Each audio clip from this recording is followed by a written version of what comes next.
Halo, halo, halo, halo, assalamualaikum. Makasih ya karena udah klik video ini. Jangan lupa like, comment, and subscribe video yang menurut kalian bermanfaat. Assalamualaikum warahmatullahi wabarakatuh. Makasih karena udah klik video ini. Jangan lupa subscribe akun konten akuntansi syariah. Kali ini kita akan belajar bersama-sama mengenai analisis transaksi pada akuntansi. Sebelumnya, perkenalkan, nama saya Dwi Restianti dari Prodi Perbankan Syariah semester 6, Fakultas Syariah dan Ekonomi Islam. Sebelumnya, kita akan belajar mengenai transaksi.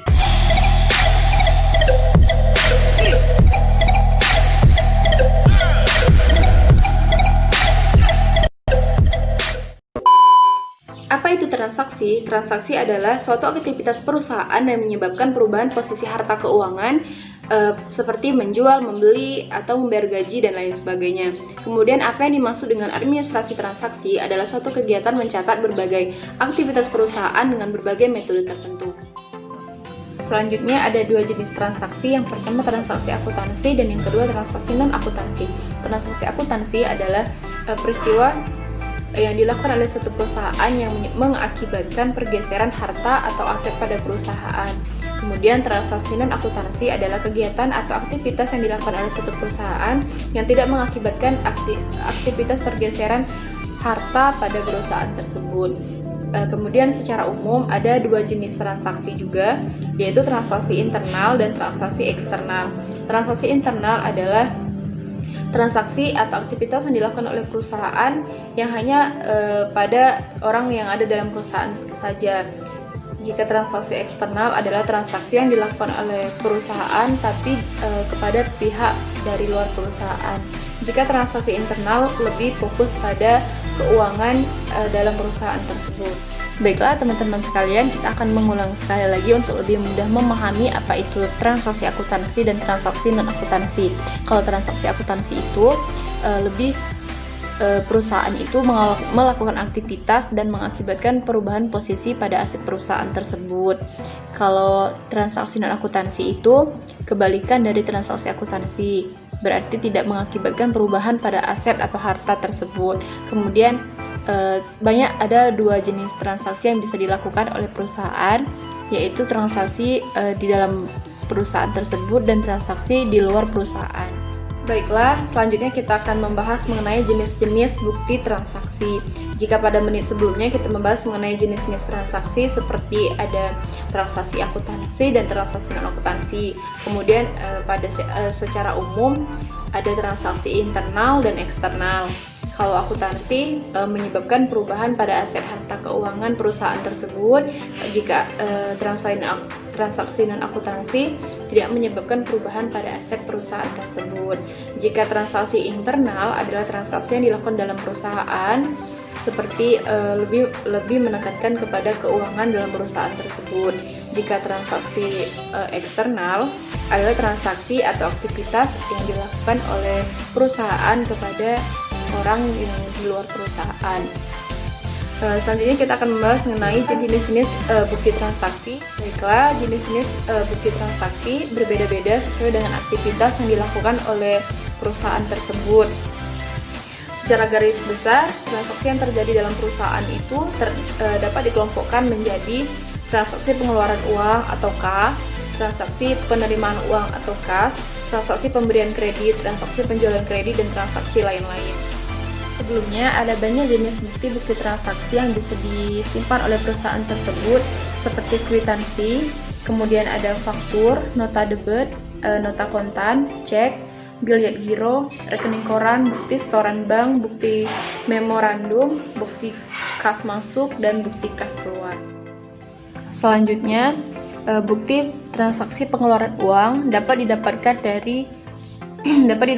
dari transaksi eksternal seperti kwitansi yang ditandatangani oleh pihak yang penerima uang tersebut. Contohnya seperti Bapak Peter menandatangani Bapak Peter sebagai pembayar, itu satu bukti transaksi. Kemudian Tuan Bambang membayar utangnya kepada distributor Jaya Abadi dengan cek, maka cek yang telah ditulis dan ditandatangani Tuan Peter tadi disobek dan diserahkan kepada distributor Abadi. struk masih tertempel dalam buku cek.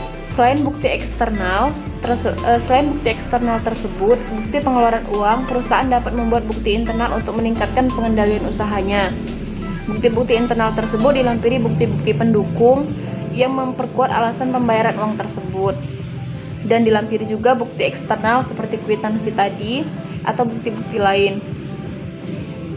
Bukti internal pengeluaran uang ini adalah bukti kas keluar.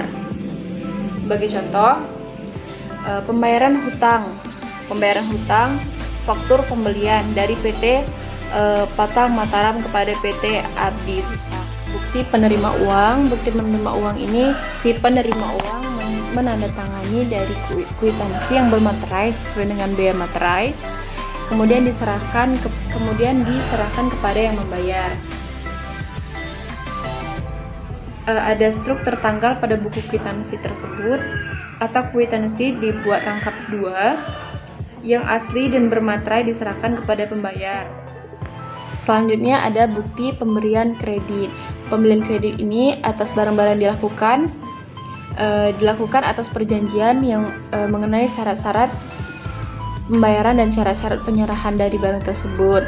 Setelah terjadi kesepakatan, baru barang yang dikreditkan tadi dikirim oleh penjual kepada pembeli disertai dengan dokumen-dokumen seperti faktur dan surat-surat pengiriman barang atau DO. Dokumen-dokumen ini dibuat beberapa kopi, yang asli dikirimkan kepada pembeli dan yang arsip disimpan oleh penjual untuk berbagai keperluan yang akan mendatang. Kemudian bagi pembeli, faktur yang diterima dari penjual merupakan bukti transaksi dari penjualan dan merupakan bukti transaksi pembelian kredit. Selanjutnya, transaksi yang terjadi dalam perusahaan sudah dijelaskan pada menit sebelumnya, seperti transaksi pengeluaran uang, bukti transaksi penerima uang, bukti transaksi kredit, dan transaksi lainnya. Materi terakhir selanjutnya yaitu materi pengaruh transaksi terhadap persamaan akuntansi. Apakah setiap transaksi berpengaruh terhadap persamaan akuntansi? Jawabannya adalah iya. Setiap transaksi yang dilakukan oleh suatu perusahaan berpengaruh terhadap berpengaruh terhadap persamaan dasar pada akuntansinya. Contoh yang pertama, seperti perubahan aset yang akan diikuti perubahan aset lainnya, seperti harta dengan harta. Yang kedua, perubahan aset akan diikuti perubahan kewajiban atau utang atau sebaliknya dengan jumlah yang sama. Yang ketiga, perubahan aset akan diikuti dengan perubahan ekuitas atau modal dengan jumlah yang sama. Kemudian yang terakhir, perubahan aset akan diikuti dengan perubahan kewajiban atau utang dan ekuitas atau modal dalam jumlah uang yang sama. Ada beberapa kemungkinan pengaruh transaksi keuangan terhadap persamaan akuntansi. Contoh yang pertama, suatu transaksi dapat mempengaruhi harta saja, harta dengan uang, harta dengan modal, utang dan modal, serta besarnya harta, uang, dan modal. Yang kedua, penambahan atau pengurangan aset akan selalu timbul diimbangi dengan penambahan atau pengurangan liabilitas. Kemudian yang terakhir, pendapatan akan selalu menambah modal, sedangkan beban akan selalu mengurangi modal. Makasih karena udah nonton video sampai akhir, semoga bermanfaat.